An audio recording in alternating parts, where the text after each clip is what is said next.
Toh kalau saya meninggalkan panggilan ini, ayah saya tidak akan hidup lagi.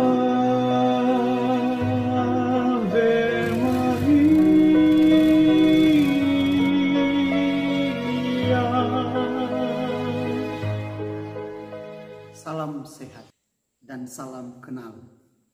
Nama saya Pastor Hendra Famogu dari Pulau Simuk, Kecamatan Pulau Simuk, Kabupaten Nias Selatan. Asal paroki saya dari Santo Fidelis, Pulau Batu. Dan saya anak ketiga dari 4 bersaudara. Tanggal 5 bulan Agustus yang lalu, saya menerima tabisan imamat di Katedral Sibolga dari tangan Bapak Uskup yang baru juga. Sungguh luar biasa. Menurut saya itu bukan suatu kebetulan, tapi adalah rahmat istimewa dari Allah sendiri. Berbicara tentang perjalanan panggilan, awalnya saya tidak pernah terpikir untuk menjadi seorang imam. Tetapi dalam perjalanan pendidikan saya, ketika masuk di SMP dan tinggal di asrama, panggilan itu muncul di hati saya tatkala saya menduduki bangku kelas 2 SMP. Yang membuat saya tertarik itu ketika saya melihat kehidupan salah seorang pastor di paroki Pulau Batu yang sekaligus menjadi pembina kami di asrama.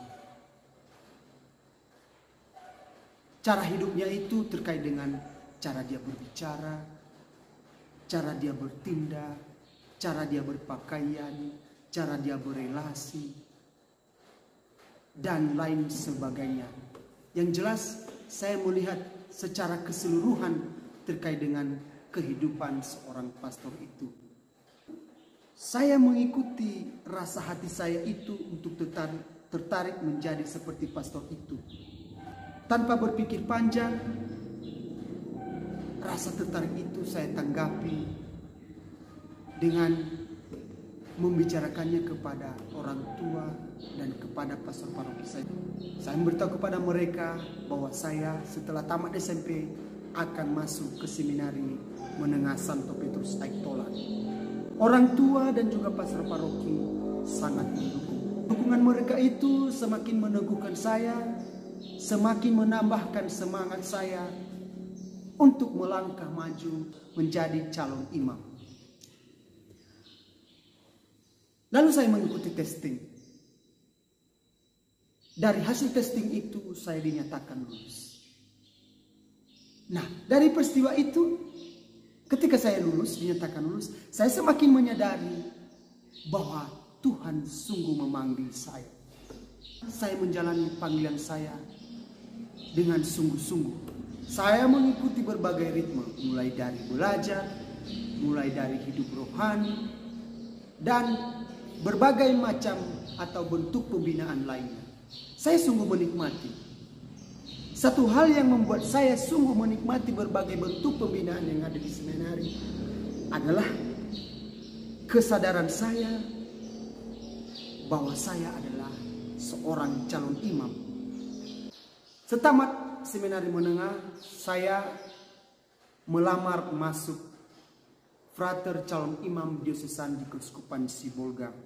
Perjalanan panggilan saya berproses di tahun orientasi rohani. Di sana juga saya sungguh-sungguh menghidupi panggilan saya dengan berbagai bentuk pembinaan juga yang ada di sana.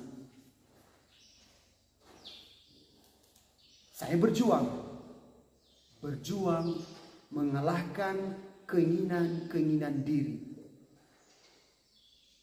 Berjuang mengendalikan seluruh kepentingan diri saya. Di seminari tinggi, tantangan yang paling besar adalah ketika saya dihadapkan dengan tugas-tugas di kampus dan tugas-tugas di komunitas atau di rumah. Di sana sebenarnya saya mau diajak bagaimana saya mengimbanginya antara tuntutan di kampus dan juga tuntutan yang ada di rumah.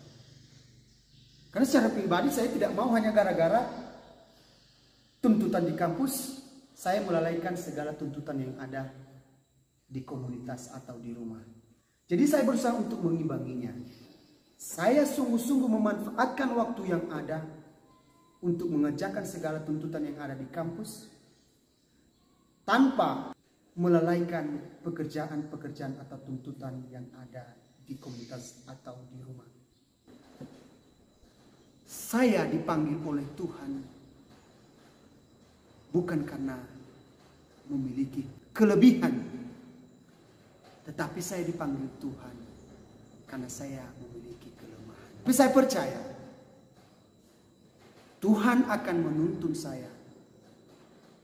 Tuhan akan mendampingi saya menjalani panggilan saya dari awal, pertengahan, hingga sampai menerima tabisan imamat. Dan syukur dengan segala kelemahan yang ada, akhirnya saya bisa sampai pada tabisan imamat.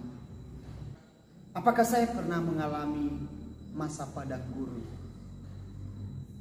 Ya, pernah.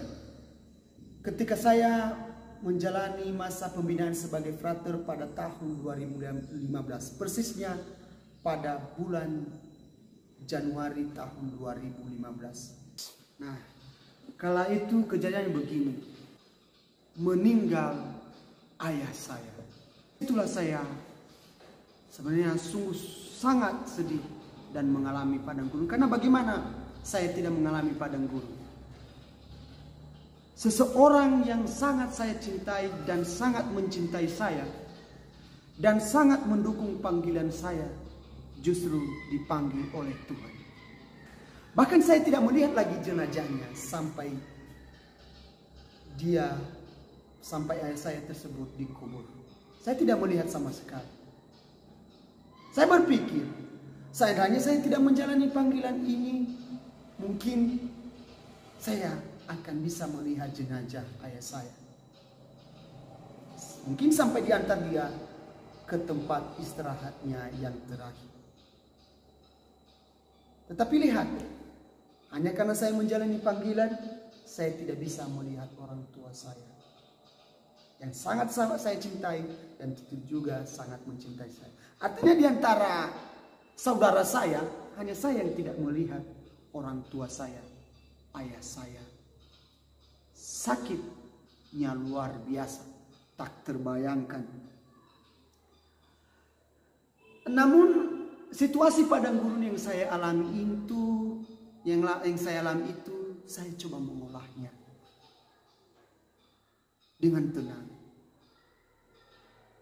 Saya mengolahnya di dalam doa, di dalam keheningan.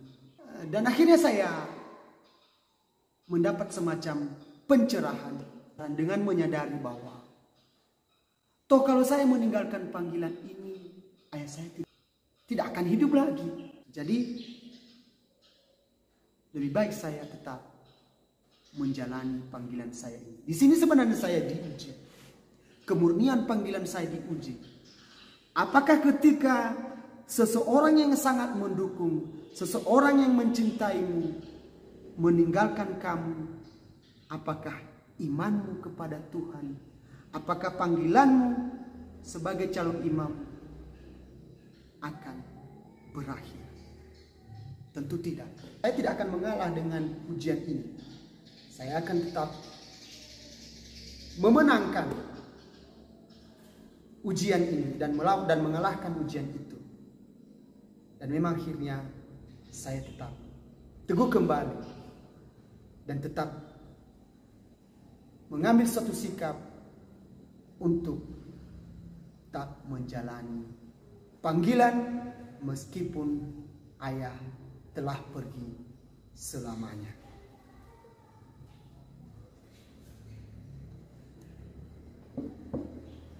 Pesan saya kepada semua umat, sebagaimana saya katakan tadi pertama, bahwa saya dipanggil Tuhan bukan karena saya memiliki kelebihan. Tetapi saya dipanggil Tuhan karena saya memiliki kelemahan. Jangan katakan, oh saya tidak mau jadi pengurus gereja, saya tidak mampu. Tidak, jangan katakan seperti itu. Jangan pernah menghalangi niat baikmu hanya karena merasa bahwa saya tidak mampu, saya tidak bisa, saya memiliki kekurangan. Tidak. Untuk Tuhan bukanlah masalah yang paling besar jika kita memiliki kelemahan. Kalau kita mau misalnya menjadi pengurus gereja, mau mengabdi Tuhan. Kenapa?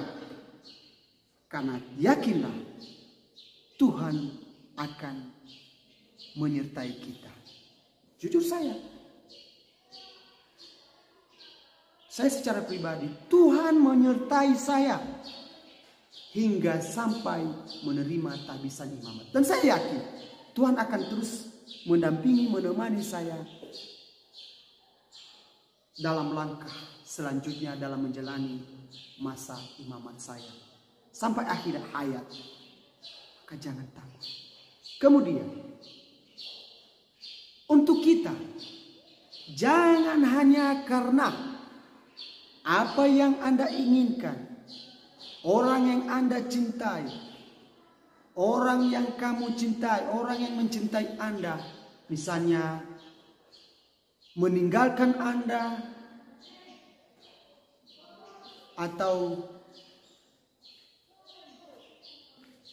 ya itulah, meninggalkan Anda, meninggalkan saudara, lalu putus asa, langsung tidak pernah pergi ke gereja. Kalau dia pengurus gereja, langsung tidak mau lagi menjadi pengurus gereja. Tidak. Disitulah diuji kemurnian, kesetiaan, sejauh mana kamu bertahan pada tugas-tugas yang dipercayakan Tuhan kepadamu dikala kamu mengalami situasi padang gurun.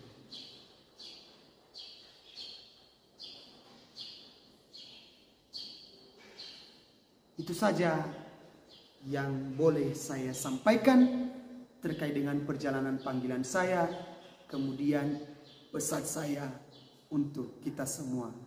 Semoga dengan ini semakin membantu kita untuk tetap setia menjalani tugas-tugas yang dipercayakan kepada Tuhan, yang dipercayakan Tuhan kepada kita. Yahob Horas Mauliate Sawagel. Thank you. Tadi itu bisa nanti.